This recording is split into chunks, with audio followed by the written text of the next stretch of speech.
Melildas, é? Valeu, obrigado aí pelo que me tange. Senhoras e senhores, meninos e meninas, meu povo e minha pova, estamos juntos mais uma vez nesse belíssimo dia. Hoje, né, uma quarta-feira, na qual a gente está aí nesse projeto maravilhoso que a galera do Fênix aí, né, encabeçado pelo Rodrigo, trouxe para a gente. Um projeto muito legal, um projeto muito importante, no qual a gente aí vai tirar dúvidas, a gente está conversando sobre algumas questões relacionadas a o Covid, né? Sobre a questão do Covid. Cada um dos professores trouxe suas colocações, né? Os convidados também trouxeram suas colocações, todo mundo de uma forma muito legal, então eu quero parabenizar a todos, né?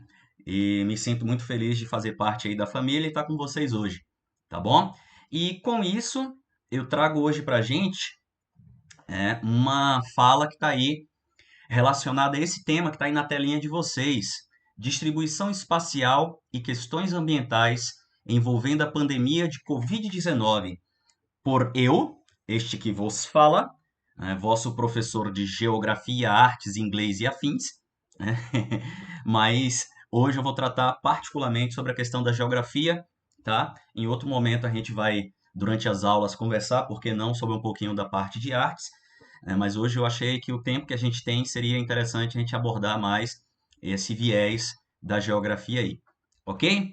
Então eu vou pedir a vocês que a gente faça que nem a gente faz nas nossas aulas.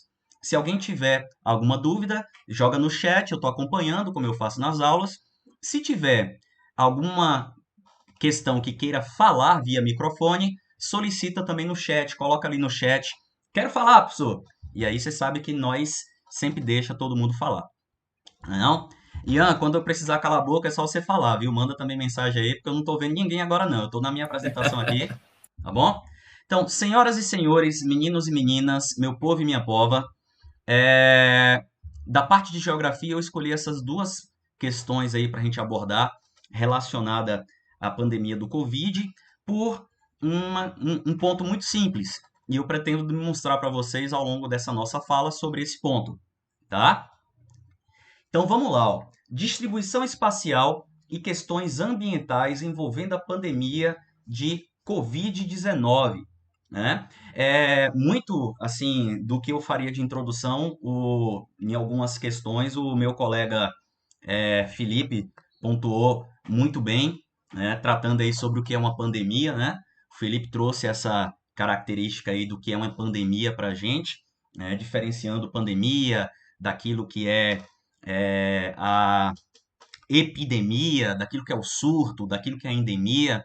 Então, isso foi muito útil para mim. Obrigado, Felipe, né? E a todos, né, que estão aí participando, eu acho que isso agregou muito, né? A Graça hoje também pontuou a questão sobre a questão da neuropsicologia, né, a música, né, para enfrentar esse momento, né? Parabéns também, Graça, foi muito legal. Na hora que você estava falando, eu ia falar uma coisa. Eu tenho uma amiga que ela é uma freira e ela é nigeriana e ela veio pro Brasil, né? E aí um dia eu não estava muito bem, que eu tive, vocês bem sabem, a crise de ansiedade, né? Tenho crise de ansiedade. E aí um dia eu não estava bem, ela foi me visitar. E ela, menino, ela fala desse jeito, né? Menino, quando eu fico triste, quando eu fico desse jeito, eu ponho uma música e aí eu ouço a música e eu danço e eu balanço e eu mexo para um lado, mexo para o outro e isso faz com que eu me sinta muito melhor, menino. E faça isso, menino, né? É o poder da música. Lembra que nas nossas aulas de artes a gente já falava sobre o poder da arte, né? A arte tem esse poder. A música, como um tipo de arte, tem esse poder. Então, parabéns a Graça aí também pela colocação, né? Aos nossos professores de ontem, né? A, a professora Alane, a Talita, né? Colocaram muito bem a questão aí dos números e a Talita sobre a questão da parte de gêneros textuais, né? E o Rodrigo, parceria aí, né? Trabalhando aí a questão histórica. Eu também sou historiador e também trouxe algumas coisinhas para a gente pensar, né? Mas óbvio, focando na questão da geografia. Então, galera, a nível daquilo que é a pandemia, já foi colocado aí para vocês, né, pelo Felipe, né? Mas Como as epidemias se tornam pandemias, né? Essa é a minha primeira pergunta. Vocês sabem que eu normalmente faço minhas aulas, meus encontros com vocês, fazendo perguntas a vocês, né? Colocando as famosas perguntinhas chaves, né? Então, como as epidemias, elas normalmente se tornam pandemias, galera? Eu acho que essa aí é a primeira sacada para a gente. Alguém sabe, alguém teria alguma noção de como é que essas epidemias, normalmente, elas se alastram, né, pelo globo? Como o Felipe falou, pandemia é aquilo que normalmente se espalha por uma grande região. No caso, né, atualmente, a ideia, o conceito de pandemia está mais relacionado àquilo que é a nível global.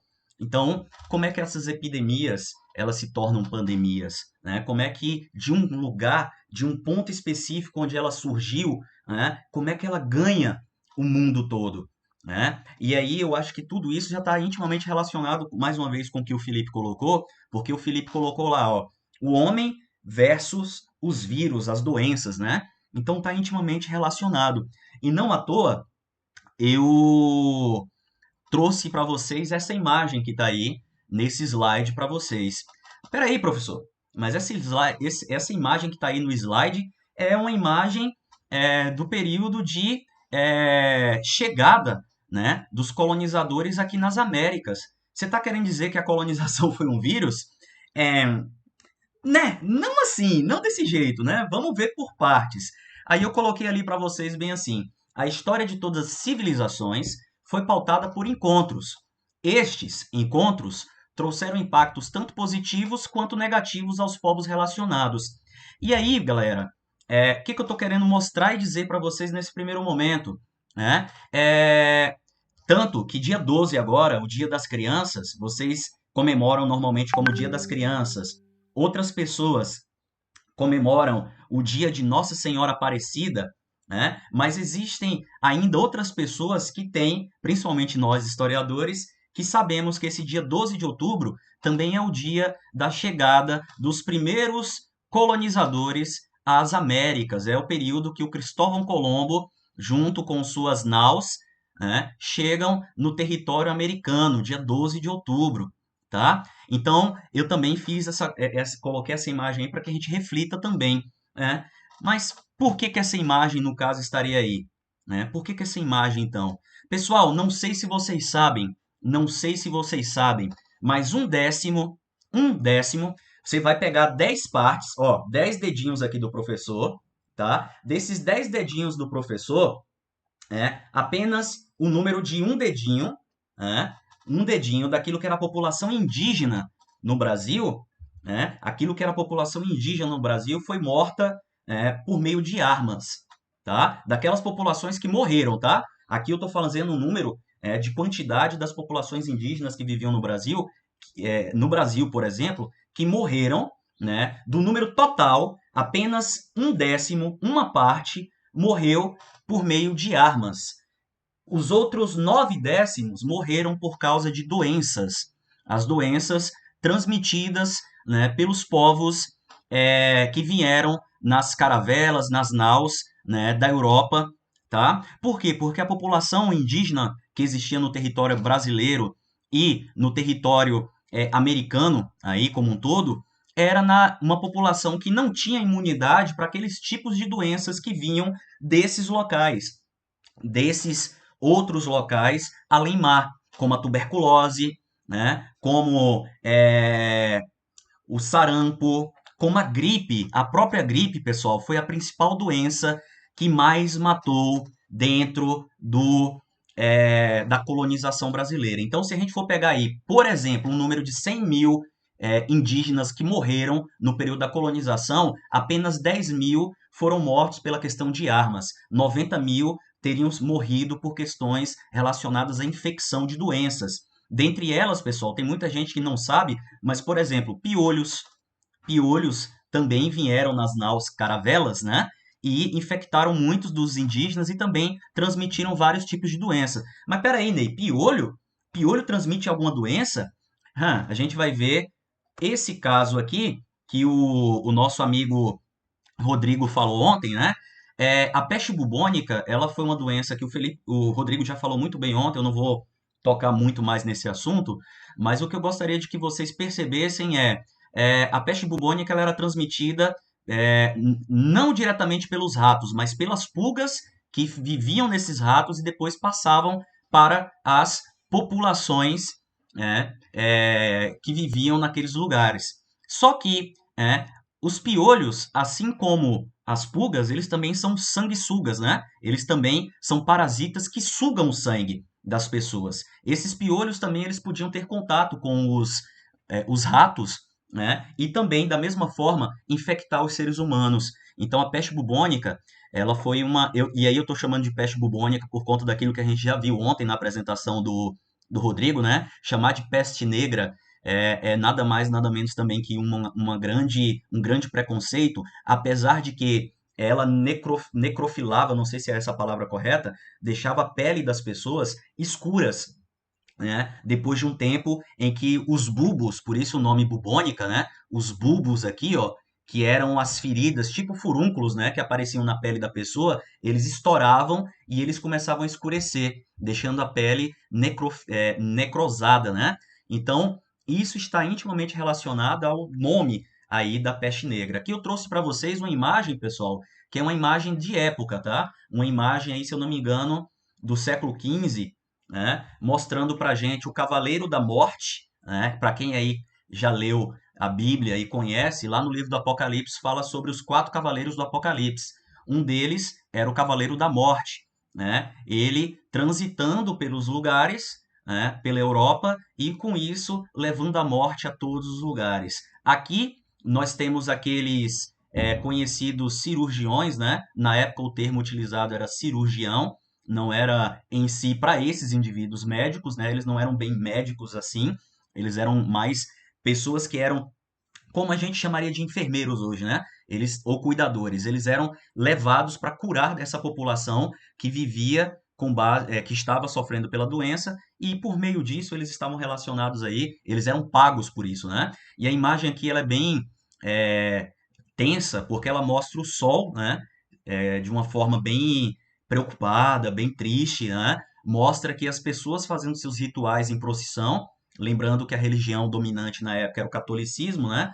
Então a gente tem os padres aqui, franciscanos ou, ou beneditinos, né? Dependendo aí mas me parece que franciscanos, e aqui uma fogueira exalando uma fumaça, né? Com o resto mortal, a caveira de uma pessoa aqui. Então essa imagem ela é muito elucidativa, pessoal, aquilo que é a característica que a peste bubônica ela trouxe para a Europa. E aí vem para vocês agora nossa primeira reflexão sobre o tema central inicial, que é a distribuição espacial. Perceba esse mapa, né? O que ele vem mostrando para a gente, ok? Olha só, dezembro de 1347, a peste bubônica, né, ela se alastra por essas regiões. Junho de 1348, essas aqui. Dezembro de 1348, já as outras regiões mais coloridas. Junho 1349, dezembro 1349, junho 1350, dezembro de 1350. Cerca de 3 anos, essa epidemia, né? No caso aqui, uma epidemia, né? É óbvio, a gente poderia caracterizar aí como um conceito de pandemia para a época, eu acredito que para a época a gente poderia, porque isso aqui era de fato aquilo que era o mundo conhecido, já que a gente está falando sobre o século XIV, 1348 por aí. Tá? Mas ainda, vamos ficar no termo de hoje, uma epidemia, ela se espalha, né? E ela acaba devastando cerca de 100 milhões de pessoas morreram, tá? Esse número ele pode ser muito maior, tá bom? Esse número ainda é um número ainda que não tem como ser 100% avaliado e dito assim, é isso aqui, ok? Esse número pode ser muito maior, mas a grande questão é cerca de 100 milhões de Professor, pessoas. é que minha mãe chegou aqui, aí ele falou que quando minha mãe chegasse, que era pra me ligar pra ele. Aí eu liguei, viu? Desculpa. Ok. Então, cerca de 100 milhões de pessoas aqui foram mortos, né? Foram mortas dentro desse período, apenas pela relação com a doença. Então, perceba, pessoal, a distribuição espacial, tá? Isso aqui é o principal ponto que eu quero chamar a atenção de vocês. Distribuição espacial e, ó, o tempo, 1347, 48, 49, 50, ou seja, cerca de quase 3 anos aí, que levou para que toda essa região da Europa fosse, abre aspas, devastada com aquilo que o resultado da peste bubônica, ok? Fixaram isso aí? Estão com isso na cabeça? Esse quadro, esse mapa, tudo tranquilo? Deixa eu olhar para a cara de vocês aqui. Tudo tranquilo, meu Tranquilo, povo? professor. Diga, diga. Fala, Iagão. Iagão? Iago? Acho que ele Oi. falou que E tava tudo aí? tranquilo. Ah, tudo tranquilo. Ah, beleza. Eu pensei que ele queria falar alguma coisa. Então vamos voltar. Vamos lá, vamos lá, vamos lá. Vocês estão acompanhando aí os slides, né? Então aí, a peste bubônica trouxe essa problemática, né? É óbvio, pessoal, que antes da peste bubônica nós tivemos muitas outras, tá? Assim como depois também nós tivemos. O professor aqui, assim como os demais colegas, a gente fez alguns recortes para aquilo que normalmente a gente vê com maior atenção dentro dos livros, dentro dos noticiários, sobre as diversas doenças que aconteceram e tomaram proporções gigantescas no mundo, tá? Próximo aí, vocês ouviram ontem também o nosso amigo Rodrigo falar sobre a bendita aí, ou maldita, né, da gripe espanhola, né? Uma imagem aí para vocês que vai fazer a gente refletir um pouco, né? O Rodrigo ontem já trouxe uma imagem mostrando uma área gigantesca, né? Um espaço gigantesco com pessoas infectadas e ali sendo cuidadas. Aqui eu trouxe para vocês aquilo que seria, pessoal, uma UTI da época, né? Uma UTI. Esse hospital com essas instalações aqui eram hospitais chiques, tá? Chiques nos últimos, na época. É esse tipo de instalação aqui. Que época é essa, professor? 1918. A época de 1918. Tá? A gente está falando aí sobre o período logo após a Primeira Guerra Mundial. E aí, antes de continuar e antes de avançar aqui sobre a gripe espanhola, eu devo comentar com vocês uma questão de que eu já falei em uma das turmas que a gente discutiu algumas coisas, tanto que eu vim preparando ao longo dessas 2 últimas semanas a galerinha nas turmas que eu estava dando aula para que a galera ficasse atento, né? Com temas já semelhantes, próximos ao que eu ia trazer, para que a galera já fosse refletindo. Em uma das turmas, ou em duas, eu falei sobre um texto de Sigmund Freud, um carinha que viveu no final do século XIX e na primeira metade do século XX, nada mais nada menos que o pai da psicanálise, né? Um carinha aí que é reconhecido no mundo todo, que tem uma obra muitíssimo importante. E ele tem um textinho, pessoal, de 3, 4 páginas. O título do texto é... Nossa, agora falhou. Mas o título do texto é algo mais ou menos assim. É... Ah, escritos para o tempo de guerra e morte, né? E aí você olha o título desse texto e fala, rapaz, que título bagunçado é esse aí? O que o Freud está querendo falar comigo? Qual é, meu irmão? Negócio de guerra e morte aqui comigo, né? Nada mais, nada menos, o que o Freud vem trazendo nesse texto? Ele vem falando que depois da Primeira Guerra Mundial, né, os seres humanos nunca tinham visto, diante de um conflito armado, né, uma quantidade tão grande de pessoas morrerem, né, diante de um conflito armado. Então as pessoas passaram a dar maior valor à vida, no sentido de que, poxa, vamos aproveitar, né, a vida o mais rápido possível, da melhor forma possível, que a gente não sabe o que pode acontecer depois. A gente não sabe o quão rápida essa vida pode ser. E logo depois da Primeira Guerra Mundial, nós temos o surto aí, e iniciando aí com a questão de um surto, né, Felipe? Para depois se transformar numa epidemia e talvez a primeira, de fato, pandemia que nós tivemos no mundo, né? Que é aí essa pandemia da chamada gripe espanhola, entre aspas. O nosso colega Rodrigo ontem já falou da possibilidade, né, de que muitos historiadores colocam de que ela não surgiu na Espanha. Mas por que ela foi veiculada dizendo como gripe espanhola? Porque a Espanha, de certa forma, ela não entra na Primeira Guerra Mundial, né? E não entrando, de certa forma, nessa Primeira Guerra Mundial, toda a sua mídia da época, né, os jornais escritos e o rádio, eles estavam voltados para os problemas, obviamente, da guerra, o que estava acontecendo na vizinhança, mas também para os seus problemas internos. né? Então, quando começa a perceber casos de pessoas morrendo, né, em vários lugares na Espanha, eles começam a jogar isso na mídia. E isso se espalha como se a gripe tivesse surgido na Espanha. Mas não necessariamente. Tudo indica, como o Rodrigo falou ontem, que ela tenha surgido nos Estados Unidos. Tudo indica. E a grande questão, pessoal, né, relacionada a essa gripe espanhola, o que que mudou? O que que mudou ao longo do século XIV para o início do século XX que fez da epidemia de peste bubônica, né, se tornar algo mais regional, né, no sentido Europa, um continente, e a pandemia, né, da gripe espanhola se tornar algo mais mundial? O que que acontece nesse meio termo? O que que acontece nesse período? Tá? Antes de continuar, né? Antes de continuar aí, a gente já vai ver aqui, ó, distribuição espacial, tá? Da gripe espanhola.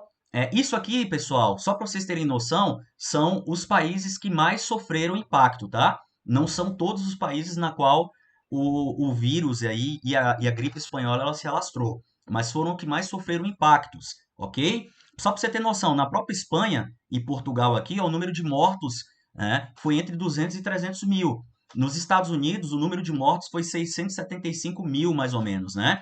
E na China, o número de vítimas mortais foi cerca de 30 milhões, né? E aí a galera pode falar assim, mas na China também, né? Com 1 bilhão 395 milhões de habitantes, né? Qualquer coisa que dela na China mata meio mundo de gente. Será? Como é que a China se portou agora diante da pandemia do coronavírus, né? A gente vai ver esses números já já, tá bom? E aí, eu queria que vocês ficassem de olho, ó. A gripe espanhola matou cerca de 50 milhões de pessoas. 50 milhões de pessoas. Galera, espia aqui o professor agora, presta atenção comigo. Sabe quantas pessoas a Primeira Guerra Mundial se tem em dados aí confiáveis? Sabe quantas pessoas a Primeira Guerra Mundial matou em campos de batalha? Alguém arrisca aí? Alguém arrisca? A primeira ou a segunda? A primeira. Eu, Joga aí, vai, joga o barro na parede, eu, vai que professor. 1 rola. milhão. Olha, temos 1 milhão. 50 milhões de pessoas? Quem dá mais? Não, 50 50 milhões de milhões não. Quem pessoas? dá mais? Quem dá mais? Quem dá mais? Quem mata? Ó, 70 mil, professor? ô gente, pelo amor de Deus, eu tô fazendo isso aqui, mas não é pra rir não, viu? O negócio é sério. É 70 milhões? mil? 70 mil? 200 Não, milhões. não. Eu Beleza. risco. Diga, 1 Iago. bilhão. Nosso último 1 aí, bilhão. nosso último no leilão. Vai, Iago, diz quanto? 400 milhões. Eu acho que foi Eu acho que foi 10 400 milhões. Ó, 30 milhões. pessoal, valeu. 10 bilhões. Voltando 10 aqui. Acho bilhões. que foi 10 Ó, ou 100. Iago e Felipe foram os que chegaram mais próximos. A Primeira Guerra Mundial, os números que se tem oficiais, ela chegou a matar 9 milhões de pessoas nos combates. Perceba que aquilo que a gente está vendo aí como a gripe espanhola, que foi logo no período finalzinho ali da Primeira Guerra Mundial, ela matou, espalhado pelo mundo, cerca de 50 milhões de pessoas, né? Imagina isso, gente. Imagina isso. Só um dado para vocês, né? Um outro dado, a peste bubônica, quando ela matou aqueles cerca de 100 milhões de pessoas, cerca, tá? Que o número parece que foi muito maior. A população do mundo, naquela época, no século XIV, era aí por volta de seus 500 a 600 milhões de pessoas, pelo que se tinha conhecido, tá? Imagina 100 milhões de pessoas em 3 anos desaparecer assim.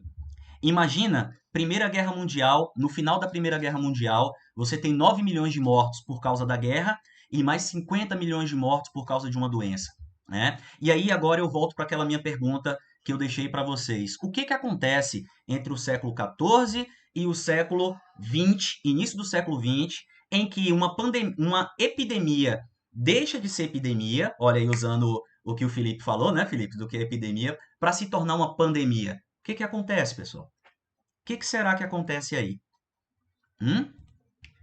Se ninguém ousar responder agora, eu vou avançar e depois a gente volta para a resposta, tá bom? Vamos avançar? O cenário atual, a pandemia de Covid-19. Pessoal, tá vendo isso que tá aí para vocês, aparecendo aí na tela? Eu falei para vocês que a gente ia falar sobre os dados? Não falei que a gente ia falar sobre os dados do Covid? Tá vendo esse material que tá aparecendo na tela aí de vocês? Isso é um site, eu vou abrir ele aqui já já, tá? Isso é um site da Universidade Hopkins dos Estados Unidos que monitora em tempo real os casos de coronavírus no mundo, tá? Então, olha aqui comigo, A ó. tela ficou preta. Ficou preta? Ah, não, voltou. Voltou, né? Ela não é doida de tirar a minha apresentação para vocês. Ela sabe que depois a gente se vinga, né? Ô, professor, Senhor, professor, senhor. teve uma pessoa que, quando você perguntou quantas pessoas a Primeira Guerra matou, diz 10 bilhões, professor. Nem a Terra agora atualmente tem 10 bilhões. Pois é, não é? Fazer o quê, né? Mas o pessoal tava fazendo aquilo que eu falei, jogando barro na parede. Uma hora colava, né? Então, pessoal, só foca aí comigo agora, foca comigo agora na imagem que está aí na tela de vocês. Tá vendo? Eu depois vou mostrar isso aqui um pouco maior, aí vocês vão conseguir visualizar maior, tá bom? Vamos aqui, ó. Isso aqui é o site, aqui embaixo está o link, tá vendo? Eu vou mostrar para vocês já ele agora, para ver se mudou do dia que eu peguei isso aqui. Eu peguei ontem, né, de tarde, depois que a gente terminou aí as nossas apresentações aqui, eu fui terminar de montar a minha apresentação. Casos no mundo, Global Case, né? 38 milhões e 6 mil casos espalhados pelo mundo. Número de mortes, né, espalhadas pelo mundo, 1 milhão e 83 mil mortes, ok? Agora aqui, ó, vou aproximar um pouquinho mais só para que vocês vejam isso aqui, ó, tá vendo? Número de casos por país, 7 milhões 850 mil nos Estados Unidos, 7 milhões 175 mil na Índia e 5 milhões 103 mil no Brasil. O Brasil é hoje o terceiro colocado a nível mundial, né, no cenário daquilo que são os casos de coronavírus, ok? Vamos ver agora quantidade de mortes. De 1 milhão e 83 mil mortos no mundo, Estados Unidos, 215.775 mortos nos Estados Unidos, e o Brasil, até ontem, 150.689 mortos só no Brasil. Ou seja, pessoal, o Brasil já está no segundo lugar a nível de mortes pelo coronavírus. E a Índia, 109.856 mil mortos. Pessoal, agora eu vou lá para o site, tá? Peraí. Eu vou lá para o site. Oxe, cadê? Tá. Eu vou lá para o site agora, né? E aqui eu coloquei do lado, ó, muitos já morreram. Quantos mais irão morrer? Se vocês me permitem, eu vou sair aqui rapidinho do material que eu estou postando para vocês, tá bom? Tá saindo aí. E eu vou colocar o site agora, esse site em tempo real. Vamos ver o site em tempo real, como é que ele está trazendo para a gente as informações ali? Tá aí, o site em tempo real para a gente. Pessoal, ó, cadê? No Brasil, até ontem, nós tínhamos cerca de... peraí, gente. Nós tínhamos cerca de 150.689 mortes. Já hoje, no Brasil, nós temos 150.998 mortes no Brasil. Número de casos, 5.513.000. Professor Ney, por que você está trazendo isso aí falando de distribuição espacial do corona? Não baixou não, Marcelo. Baixou não, Marcelo. Baixou não. Ó, casos, tá? O Marcelo colocou uma dúvida aí. Casos, tá, Marcelo? Casos do coronavírus ontem, ok? 5.103.408. Vou colocar aqui, ó. 5 milhões, ok? 103.000, ok? 408. Ontem, ok? E hoje, pessoal, o que está aparecendo aí na tela? Ó, 5 milhões, 113 mil, ó, 5 milhões. Peraí, pessoal, peraí. Preciso aqui só, que aí eu visualizo melhor. Beleza? Vocês sabem que a gente já falou, né? Essas aulas remotas, elas têm esses probleminhas que a gente, uma hora ou outra, uma coisa trava, uma coisa não funciona. É assim mesmo, né? Na hora que for para calar a boca, vocês me avisam, viu, gente? Pelo amor de Deus, que eu tô aqui na vibes. Ó, número de mortes, né? Hoje. Professor, vou ter que sair aqui, viu? Vou sair agora. 5.113.000, ok? Mas depois eu pego aula. Pessoal, quem Lá no tiver que portal. sair, quem tiver alguma coisa, deixa no chat, não precisa de falar no microfone não, tá? Que eu tô olhando o chat. O Ian também tá olhando. Então, a gente vê melhor, tá bom? 628 hoje, né? Hoje, tá?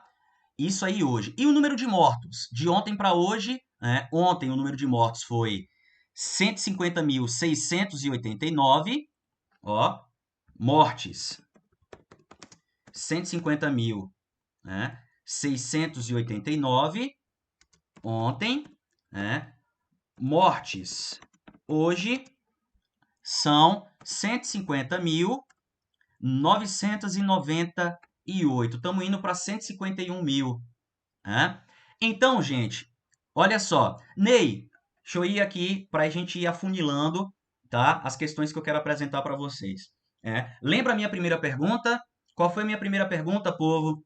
Minha primeira pergunta para vocês foi, professor Ney, galera, por que que no século XIV nós tivemos uma epidemia que se concentrou na Europa e por que no século XX nós temos tanto a gripe espanhola como o coronavírus que se alastra pelo mundo todo? Segunda pergunta para vocês aí agora, né? Olha só, China, país com a maior população do mundo, 1.395 bilhões de habitantes. Índia, país com a segunda maior população do mundo, que tem 1.384 bilhões de habitantes, né? Só que a nível de mortes, a Índia está atrás do Brasil, e a nível de mortes e de casos, a China nem aparece aqui, ó. Tá lá atrás, tá lá embaixo, tá vendo? Lá embaixo, nem tá aparecendo aqui. Número de mortes nem aparece. Ó, pessoal, o que aconteceu? O que tem acontecido com esses países? Teve alguém que perguntou o que cada um dos cinzas aqui simboliza, né, no mapa. No cinza, pessoal, a gente não tem. Onde está totalmente cinza são as áreas que não têm casos registrados. Nas áreas que está em vermelho, ó, são as áreas que têm casos registrados. Por conta da minha internet aqui agora, ó, Rio Grande do Norte, Brasil, 73 mil casos, sendo que em mortes 2.423. Vamos ver Bahia? Deixa eu ver a Bahia aqui se aparece. Espírito Santo, aí eu vou ter que aproximar mais, senão a Bahia não vai aparecer.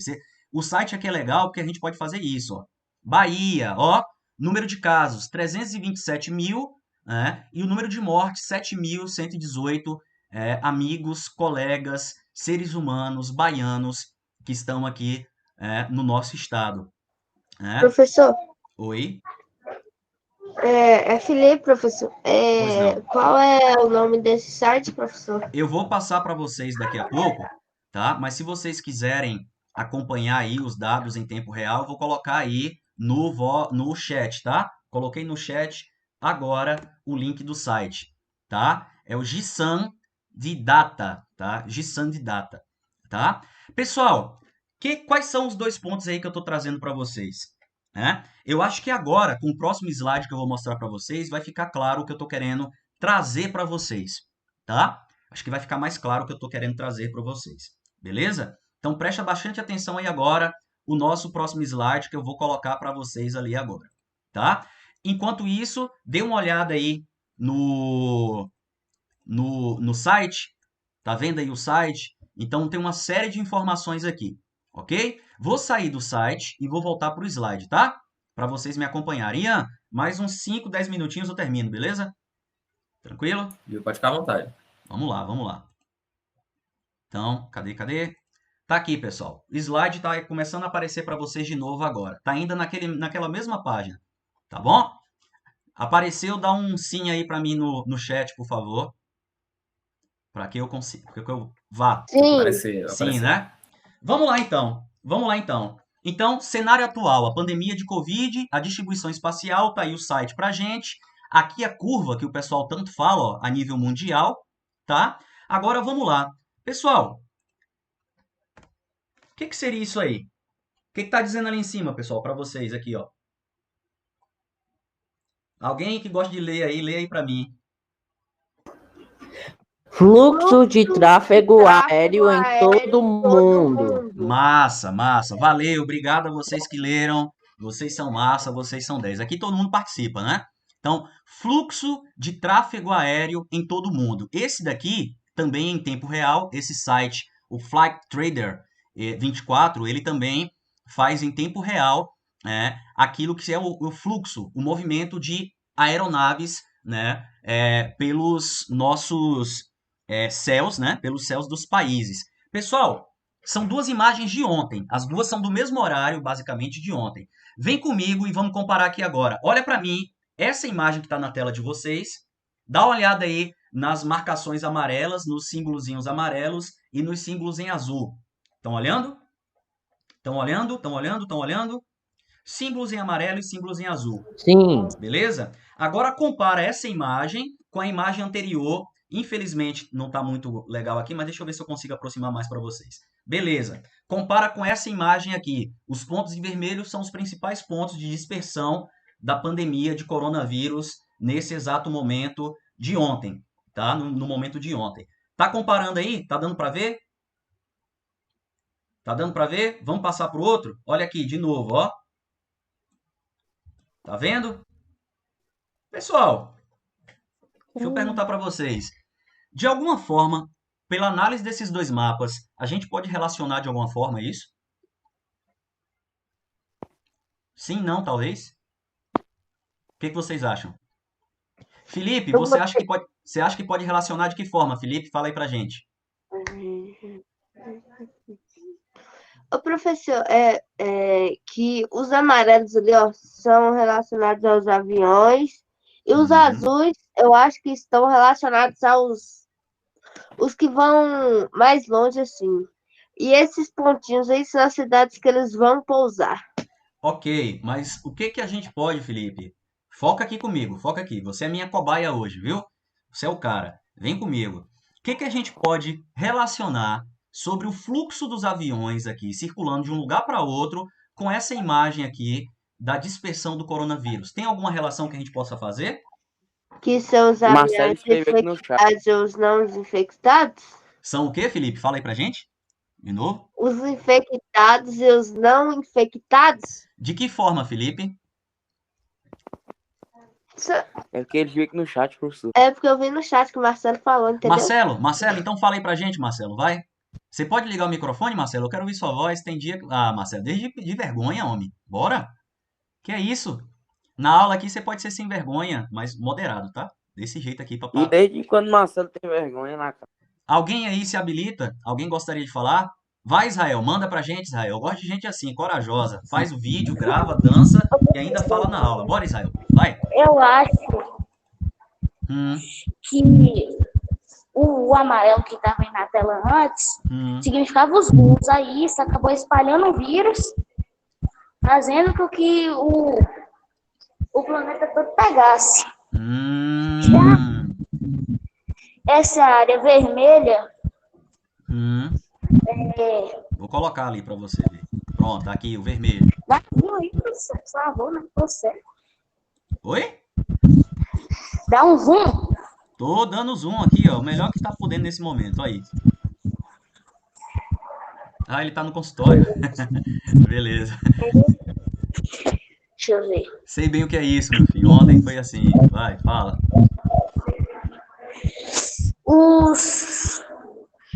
Os casos em cada país, os de vermelho, os casos em cada país, aí tá Sim. mostrando os piores países, no caso. Sim. E também mais casos. Pessoal, diante dessa imagem, diante dessas duas imagens que eu mostrei para vocês, vocês acham que vocês já podem tentar me responder aquela minha primeira pergunta?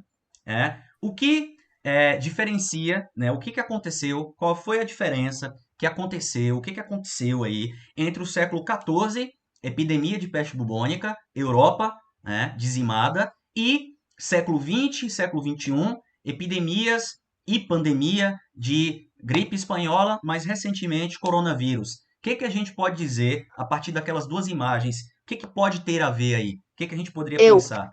Fala, quem é eu? Fala, Felipe. Felipe. Luiz Felipe. Ô, professor. Senhor. Ó, é para relacionar, né? O que tem a gripe. Ó, Na minha opinião, é que elas, né, a pandemia lá da peste negra e a pandemia da Covid-19 estão ligadas no total de mortes que teve. Ok. Essa é a minha resposta. Não sei se alguém tem uma diferente para falar, professor. Ah, não, vai. Tá bom, vamos lá, vamos lá. Ana Luísa, você quer falar alguma coisa pra gente, Ana Luísa? Não? Eu tô de boa. Ah, eu pensei que era eu, meu As Deus. duas, as duas. Qualquer uma das duas aí pode falar à vontade. A galerinha do sétimo ano tá dando show de bola, viu, gente? Cadê vocês? Cadê, galera? Professor, Oi, Matheus, fala. fala logo aí, pelo amor de Deus, eu já tô curioso pra saber a resposta. Ah. Matheus, então vamos lá. Deixa eu ajustar aqui pra gente poder Diga aí. a gente voltar a visualizar. Galera, olha só.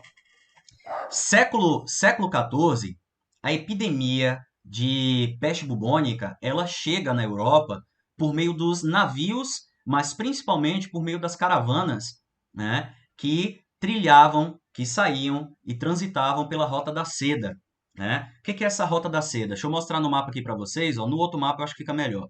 A Rota da Seda, acompanha o mouse aqui que está aqui comigo, ó. Ela saía de regiões da China e da Mongólia, né? Transitava por essas regiões, vinha até Gênova ou Veneza, né? E ali os produtos que chegavam por caravana, eles eram colocados em navios e eram distribuídos pela Europa, ou então por terra também, né? Então, a epidemia da peste bubônica, ela se espalha pela Europa, né? Porque o mundo conhecido no século XIV era aquele, era Europa e um pedaço da Ásia, tanto que os historiadores pontuam que essa peste bubônica, o vírus, ele surge na verdade na Ásia Menor, e depois ele se espalha para a Europa. A Europa, por meio dos burgos, né, que eram as cidades que começavam a surgir medievais, elas não tinham um sistema de saneamento básico, não tinham características relacionadas à ventilação. Não sei se vocês sabem, mas as cidades com essas estradas mais amplas são aqui, são da América, né? São os europeus, eles pegaram da América, né, dos povos indígenas, principalmente maias, astecas, esses tipos de urbanização. Galerinha do oitavo ano, lembra do que o Rubens falou lá? Urbis, né? Cidades e tal. Eles pegaram aquela ideia e levaram para a Europa. As cidades medievais europeias eram cidades em que as casas eram amontoadas e eram vielas. As ruas não tinham condição de hoje um carro passar. Muitas vezes, mal um cavalo transitava por uma rua com alguém montado, porque eram tão estreitas. Então, isso impossibilitava a dispersão do ar que poderia carregar, né, esses vírus, ok? Essas doenças. E a tecnologia da época, a ciência da época, não tinha ainda essa base de tentativa de entender como é que essas coisas se distribuíam.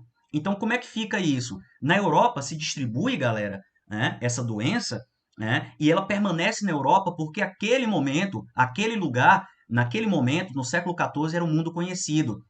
Já na peste, na gripe espanhola, que a gente viu aqui, ó, já se espalha por todo o globo, porque a partir, né, do século XVI, com a chegada, por isso que eu coloquei essa imagem aqui também para a gente, ó, com a chegada dos colonizadores, nós temos uma modificação da ideia do que é o espaço, daquilo que é o espaço ao qual a gente pertence e daquilo que é o mundo à nossa volta. Então, o mundo ele se torna maior, mas ao mesmo tempo menor. As tecnologias fazem com que a gente consiga avançar muito mais, né, para esses lugares. Então, galera, essas doenças elas se espalham com maior facilidade por conta justamente desse processo de uma maior possibilidade das pessoas transitarem por vários tipos de lugares diferentes. Não à toa eu coloquei para vocês aí o fluxo aéreo, né? Não sei se vocês sabem, não sei se vocês lembram, mas logo no início do ano, fevereiro, março, quando a epidemia sai da China e começa a ir para outros países, alguns países começaram a fechar os seus aeroportos, evitando voos. Por quê? Evitando que pessoas de outro país infectado entrassem no seu país para levar o vírus para ali. Então, o que eu estou querendo dizer para vocês? Quando eu falei no slide lá primeiro para a gente, ó, que aqui, ó, a história de todas as civilizações foi pautada por encontros, esses trouxeram impactos positivos e negativos aos povos relacionados. Eu estou dizendo para vocês que desde o início do processo de globalização, nós tivemos impactos diversos, impactos gigantescos. E esse processo de globalização ele trouxe questões positivas, mas também negativas. E a gente está vendo uma das questões negativas acontecendo aí agora, que é a dispersão a nível global do vírus, transformando naquilo que é uma pandemia, né? E o meio ambiente, o que tem a ver com tudo isso? A gente vai terminar. Aqui já estou terminando, tá? Será que as consequências e os prognósticos noticiados acerca da pandemia de Covid-19 podem ser relacionadas com o debate sobre as mudanças ambientais provocadas pelos seres humanos no planeta no último século? Será que tem alguma coisa a ver, pessoal? A gente viu também na fala do nosso amigo Felipe aí que a questão da ecologia ela está intimamente relacionada. Do ponto de vista da geografia, como é que a gente pode ver essa questão? A gente poderia falar do antropoceno e da quimicalização. O que é isso? Antropoceno é um novo conceito que surgiu aí de uma nova era. Não tem lá o Cretáceo, o Mesozoico, o Cenozoico, né? Surgiu aí agora uma proposta de um novo momento, uma nova era que é o Antropoceno. O Antropoceno é a era do homem e do homem industrializado. Tanto que para os geógrafos e os especialistas da área, esse Antropoceno ele começa quando surge a primeira fábrica, né? Ou seja, no início da Revolução Industrial. E o que tem a ver com essa ideia de quimicalização? A partir da Revolução Industrial, a gente começou a utilizar muito mais produtos químicos diferentes em uma escala global. E isso começou a espalhar pelo mundo. Esses produtos químicos, como a gente viu em algumas turmas, né? Hoje, por exemplo, o plástico, que foi inventado no início do século XX, já tem ilhas maior que países, né, vagando nos 3 principais oceanos globais. O Oceano Pacífico está a maior delas, o Oceano Atlântico e o Oceano Índico. Nós temos grandes ilhas de plástico vagando. E isso causa impactos ambientais gigantescos relacionado a essa existência desse antropoceno e dessa quimicalização, que é essa utilização de produtos químicos em larga escala.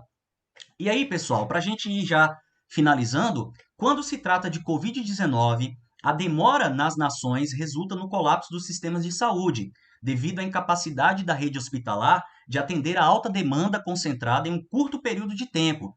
Já no caso das mudanças climáticas, consequências como, por exemplo, o aumento da temperatura dos oceanos resultam em efeitos diversos, da perda da biodiversidade oceânica, a alteração dos regimes de chuva, causando, por exemplo, enchente em áreas litorâneas e seca em regiões vulneráveis, como está acontecendo no Brasil agora. Em alguns desses casos, a humanidade se encaminha para os pontos de não retorno, quando as intervenções já não conseguem mais frear os piores impactos provocados pela alteração do clima. E aí, para a gente finalizar, eu deixo para vocês essa imagem, com mais uma que vai vir aqui para a gente finalizando, e essa chamada aqui da revista virtual Socientífica, de 17 de março de 2020, no início da pandemia. Redução na poluição está salvando mais vidas que o coronavírus mata. Como assim, professor? Como assim? Vamos ver o que está ali embaixo? Um estudo do professor Marshall Burke, da Universidade de Stanford, mostra que a redução na poluição atmosférica ao longo de 2 meses provavelmente salvou a vida de 4 mil crianças e 73 mil idosos na China. Ney, por que você está falando da China de novo? Não está falando sobre o Brasil? País mais populoso do mundo, país onde se origina a pandemia. E se você prestar atenção aqui, gente, janeiro, 1º de janeiro, de 1º a 20 de janeiro de 2020, 10 a 25 de fevereiro de 2020. Essas manchas escuras aqui, pessoal, são as emanações de gás carbônico, dióxido de carbono. Está mostrando que nessa região, um mês depois, diminuiu de forma gigantesca o número de gases de efeito estufa nessas regiões. Ora, tudo isso acontecendo por uma simples questão, porque nós tivemos que reduzir a nossa produção industrial, por conta do isolamento. Galerinha que leu comigo o texto Lições do Coronavírus para a Sociedade do Futuro, lembra? Que tinha falando lá que o Estado forçou muitas empresas a diminuir a sua produção por causa de forçar o isolamento social. Olha o que resultou aí a nível ambiental. Olha o que resultou numa diminuição do impacto ambiental, do impacto da questão aí da emanação de gases de efeito estufa, entre outros. Como eu acho que uma imagem vale mais que 1000 palavras, isso aqui é uma imagem na China antes da pandemia, tá? Antes da pandemia começar, e isso aqui é uma imagem da China depois que a pandemia começou e depois que o isolamento social, de alguma forma, aumentou. Óbvio que aqui a China, depois, em algum momento, já foi liberando, né? Essa imagem aqui já é do período pós-isolamento. Então, olha a diferença na camada de ar, né? Então, galera, será que a pandemia é uma das coisas positivas, como a nossa médica estava falando mais cedo? Uma outra questão positiva que ela trouxe foi a questão dessa transformação ambiental forçada, né? E aí eu deixo para vocês como uma mensagem final aqui, é que se a gente conseguiu fazer isso por conta de uma pandemia, de alguma forma, eu tenho plena certeza que a gente consegue fazer também se a gente voltar nossas energias, nossos esforços para uma transformação, de fato, dessa nossa realidade ambiental. E transformando a nossa realidade ambiental, a gente também vai conseguir transformar a nossa realidade médica, saúde, tá? Mas tudo isso perpassa pela educação. Vocês estão aqui num momento privilegiado que vocês podem aprender um pouquinho mais para que vocês possam, para frente, serem... Lembra que eu falo direto para vocês isso? Vocês são o futuro, né? E também são o presente. Vocês podem lutar agora para fazer o melhor agora, mas também podem lutar para fazer o melhor no futuro. Então, essa é a mensagem que eu gostaria de deixar para vocês nessa aula de hoje e nessa apresentação de hoje. E estamos abertos agora para perguntas. Eu não sei se o Ian tem mais alguma coisa para falar. Aqui está as referências bibliográficas e eu agradeço. Valeu. Professor. Então, agora nesse momento, a gente justamente reservou para que algumas dúvidas que vocês não tiraram, não deu tempo, né, com o professor Felipe e agora com o professor Lei, vocês vão colocando no chat, um de cada vez, vão abrindo o microfone e vão tirando as dúvidas, justamente para a gente poder sanar todas. Quem quiser, eu sugiro, Ian, quem quiser falar no microfone, colocar no chat, para depois a gente vai seguir uma ordem. Porque senão fica bagunçado. Vamos lá, vamos começar pelo Felipe, Luiz Felipe, do 7. Ian. Luiz. Pode falar, Felipe. Não tá me ouvindo, não? Agora estamos. Eu queria perguntar se tem como, para o professor Felipe, se tem como criar a cura da doença da Covid-19 no próprio vírus.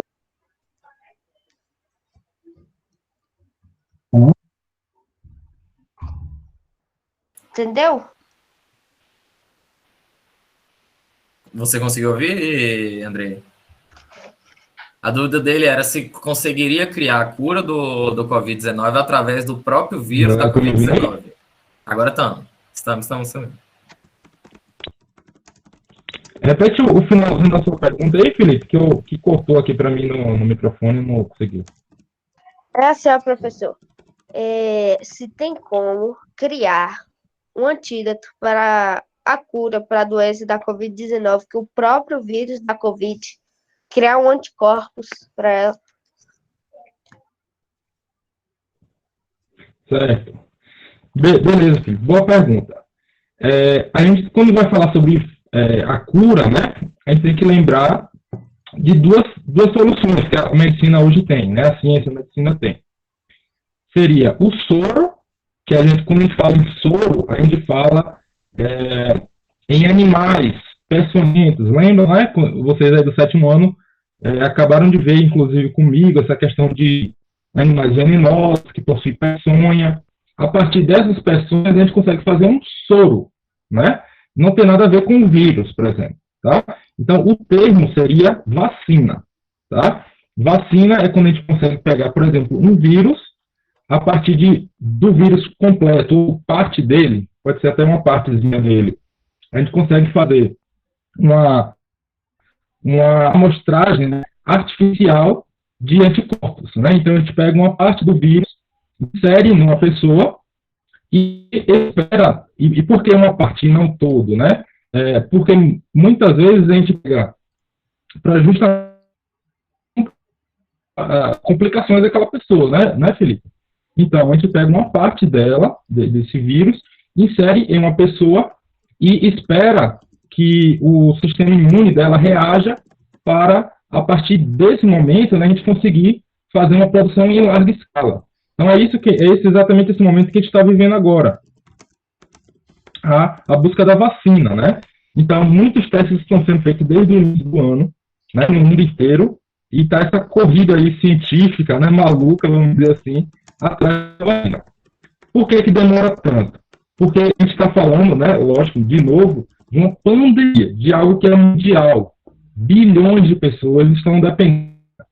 Então, a gente tem que ter uma solução, né, uma vacina que seja capaz de imunizar bilhões de pessoas, o que não é fácil, porque cada pessoa tem um organismo, né, reage de uma maneira, tem um sistema imune diferente, uma realidade diferente, e essa vacina também não causa problemas adversos, né, problemas terceiros. Então, por isso que demora-se tanto, né, até a própria médica que falou aí com a gente também, a Priscila, ela citou, né, a empresa Johnson & Johnson, que desistiu da vacina, ou pelo menos regrediu aí, né, porque ela viu que com os testes que ela estava fazendo, eles chegaram nesse de começar a testar em humanos e já estava causando um terceiro efeito, né, que fosse até pior do que a própria doença. Então, eles voltam. Então, por isso que demora. Tem gente falando em janeiro do ano que vem, tem gente que fala em meados do ano que vem. Então, esse problema, né, ele é muito maior e é difícil de ser resolvido porque a gente tem que fazer testes e mais testes e isso leva tempo, tá, Felipe? Outra dúvida. Tem o Ribeiro também, que já tinha pedido, viu? Tá na fila, eu acho aí. Pode tirar? Oi? Oi, tive que falar aqui do meu celular. Meu computador travou aqui. Daniel Ribeiro, que pediu a fala, depois de Luiz Felipe. Pode fazer sua pergunta. Eu tenho um ainda. Felipe, deixa o Ribeiro falar agora e depois na outra rodada a gente abre de novo para você, pode ser? Aí você faz a outra pergunta, beleza? Tá. Professor de ciências, um negócio que eu queria perguntar para ele. Se o vírus, porque assim, estão falando que ele tá sofrendo mutação e não sei o quê.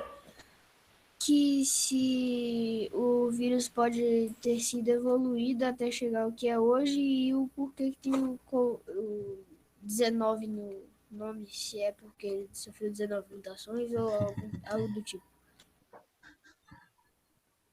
Tá, beleza, Dan. Boa pergunta também. Então, em relação às mutações, sim, acontecem, vão acontecer e continuarão a acontecer. Porque é um organismo vivo, né? Todos nós, seres humanos e os outros animais, as plantas, tudo que tem vida nessa terra passa por mutações. Isso é evolutivo, né? O homem, de 1000 anos atrás, né, a espécie humana, não é o mesmo de hoje. Daqui a 100 anos, a gente também vai passar por mutações, né? Não que sejam tão abruptas, né? Que capaz de modificar, por exemplo, a fisionomia, a fisiologia das espécies. Mas a gente passa por pequenas modificações cotidianas, né? Faz parte do mecanismo que o nosso corpo ajuda a adaptar ao ambiente, né, Dan? Então, sim, ela passa por modificações. O vírus que saiu da China não é o mesmo vírus que chegou aqui no Brasil, porque nesse meio tempo, né, e o professor Ney mostrou aí muito bem, ele passou ali pela Europa e pelos Estados Unidos e chegou aqui, enfim. Cada país desse vai ter uma conformação, vai ter um meio diferente. Então, os vírus eles também vão se adaptar ao local e, lógico, eles vão também ter essas pequenas modificações. Por isso que, até a médica também citou aí, casos de reinfecção, né? Pode ser que o nosso corpo seja contaminado hoje por um vírus e na semana que vem, no mês que vem, quando a gente já tenha sarado dele, o nosso sistema imune já tenha curado, a gente consiga ser reinfectado por um outro vírus, né? Uma mutação genética daquele vírus. Então, por isso também que tem esses problemas de reinfecção, tá? A gente não pode descartar, não acha que é só uma vez que a gente pode pegar o vírus, tá? Você falou também, Dan, sobre a questão da nomenclatura, 19, né? O 19 não é que ele sofreu 19 mutações, foi porque ele foi descoberto no ano de 2019, né, no final do ano de 2019, daí essa abreviação aí do nome, né? Na verdade, o nome é SARS-CoV-2, né? Mas aí a doença ficou conhecida como Covid-19, a questão do ano em que ele foi descoberto aí, né? Entendi. Obrigado. Mais alguém tinha alguma dúvida? Acho que o Felipe tinha mais uma dúvida, não era isso? Luiz Felipe? Minha dúvida não é muito relacionada a perguntar para os professores, não. É para perguntar se essa semana, no sábado, vai ter alguma atividade para entregar. A gente acabou de sinalizar aí no chat. Sexta-feira tem aula normal, pessoal. O que os professores